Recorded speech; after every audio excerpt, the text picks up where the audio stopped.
La lecture quotidienne de la Bible, lisons Proverbe 3.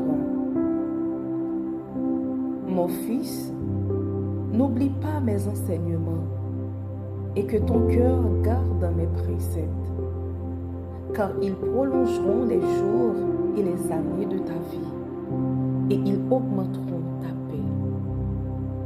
Que la bonté et la fidélité ne t'abandonnent pas. Lis-les à ton cou, écris-les sur la table de ton cœur. Tu acquerras ainsi de la grâce et une raison saine aux yeux de Dieu et des hommes. Confie-toi en l'Éternel de tout ton cœur et ne t'appuie pas sur ta sagesse. Reconnais-le dans toutes tes voies et il aplanira tes sentiers.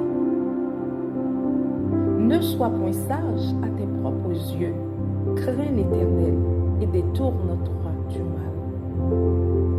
Ce sera la santé pour tes muscles et un rafraîchissement pour tes os. Honore l'Éternel avec tes biens et avec les prémices de tout ton revenu. Alors tes greniers seront remplis d'abondance et tes cuves regorgeront de l'eau. Mon fils, ne méprise pas la correction de l'Éternel et ne t'effraie point de ses châtiments. Car l'Éternel châtie celui qu'il aime, comme un père l'enfant qu'il chérit. Heureux l'homme qui a trouvé la sagesse et l'homme qui possède l'intelligence. Car le gain qu'elle procure est préférable à celui de l'argent, et le profit qu'on en tire vaut mieux que l'or.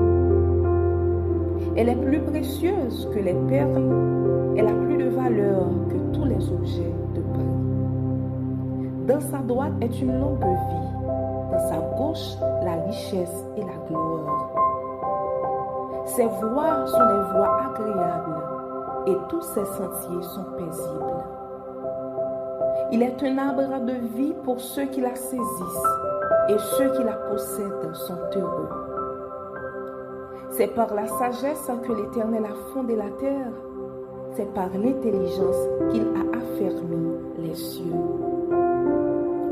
C'est par sa science que les abîmes se sont ouverts et que les nuages distillent la rosée. Mon fils, que ces enseignements ne s'éloignent pas de tes yeux. Garde la sagesse et la réflexion. Elles seront la vie de ton âme et l'ornement de ton cou. Alors, tu marcheras avec assurance dans ton chemin et ton pied ne heurtera pas. Si tu te couches, tu seras sans crainte, et quand tu seras couché, ton sommeil sera doux. Ne redoute ni une terreur soudaine, ni une attaque de la part des méchants, car l'Éternel sera ton assurance et il préservera ton pied de toute embûche.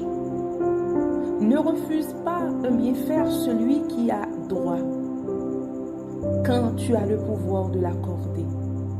Ne dis pas à ton prochain « va et reviens ». Demain je donnerai, quand tu as de quoi donner. Ne médite pas le mal contre ton prochain lorsqu'il demeure tranquillement près de toi. Ne conteste pas sans motif avec quelqu'un lorsqu'il ne t'a point fait de mal.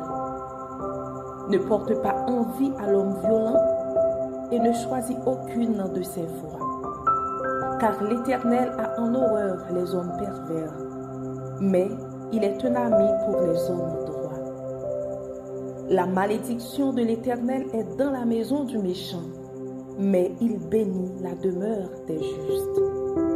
Il se moque des moqueurs, mais il fait grâce aux humbles. Les sages hériteront la gloire, mais les insensés ont la honte en partage.